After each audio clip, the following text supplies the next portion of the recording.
Hello, Angelus Demonus reporting in.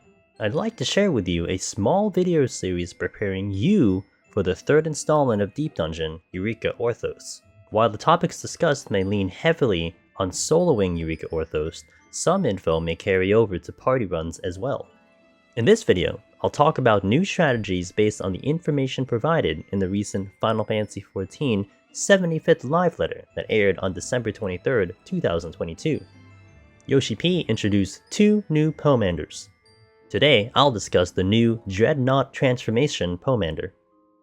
It's time to bring back your status off transformation macros because the Dreadnought Pomander looks to be a combination of the Rage and Lust Transformation Pomander from Palace of the Dead into one power-up.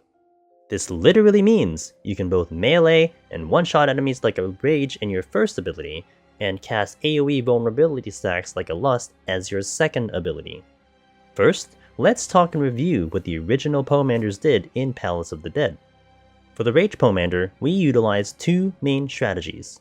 The most common was to use a Rage with a Fortune to maximize kills and treasure chest gain. As meme as a Fortune is most times with regards to not getting any chest drops, it's still a strategy solo runners will use to gamble the potential Pomander replenishment on higher floors. If anything, it served the more important use of saving you time by clearing a floor very fast. The second and more advanced strategy is what we call the double dip. Use a Rage on one floor and carry it into the next floor to potentially clear two floors with one Rage, saving you an enormous amount of precious time. This strategy works knowing the average amount of kills you need to exit a floor and planning your route with minimal travel time. Doing so will help you maximize how much Rage time you have for the second floor to squeeze out as many kills as possible. For Lust Pomanders, we have three strategies, although the last one I'll talk about is very niche. The common strategy is to apply vulnerability debuff stacks on bosses. This was extremely useful, if not mandatory, on bosses like the floor 180 boss, Behemoth. It also helped to speed up boss fights just in case you were against the clock or trying to squeeze out your freshly used strength and or steel in under 8 minutes for difficult bosses, such as Godfather on floor 190. A more riskier strategy you'll see tanks and especially healers use is a combination of Witching and Lust to almost serve as a pseudo floor wipe. This is less viable the deeper in floors you go, and especially if the enemies are really beefy, but it can be a very useful time save if executed correctly. The third strategy, and much more niche, is using Lust to remove a Gloom defense buff from enemies. It is also worth using a Lust to get 1 or 2 vulnerability stacks on a pull if you got an extra pickup to help you kill any given enemy just a little faster. Now that we laid out how to use Rage and Lust Pomanders from Palace of the Dead, what will this mean for the new Dreadnought Pomander which combines both of them in one?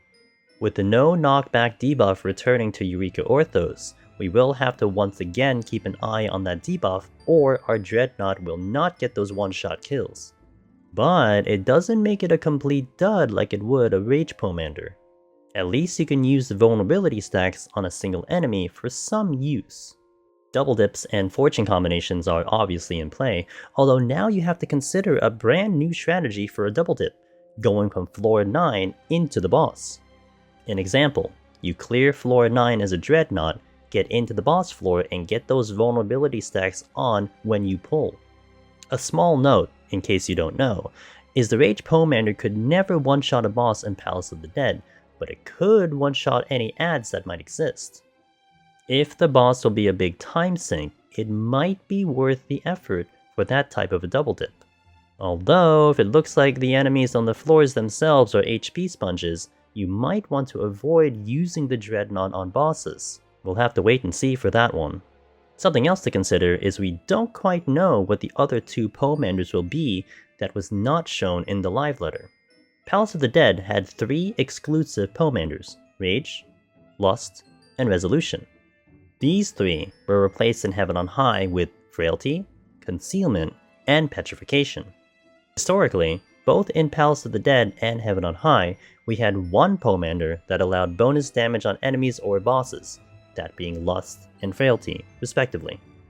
If the Dreadnought is the only way to apply defense down to enemies, will this really be worth using on the boss, or keeping it to the floors exclusively for the time save? That answer will come down to how tough the bosses are, or how tough the floor enemies are. If you have a behemoth DPS check situation, Dreadnought may be required for bosses. It's possible one of the new Pomanders is actually a different floor wipe similar to a petrification, which could then have less of a reliance on using the Dreadnought on the floors. However, it will be hard to deny the usefulness of a pure time-saving strategy like double dipping and clearing 2 floors with 1 Pomander. Definitely food for thought as we get closer to the release of Eureka Orthos in 6.35. What do you think? Let me know your ideas and thoughts in the comments below. Part of me is interested in how a discussion like this will age after a year or so even if your idea sounds ridiculous, you might end up being the smartest gamer in the comments. Stay tuned for more videos in this series, as well as when I dive into Eureka Orthos when it goes live. Solo, of course. Have a good one.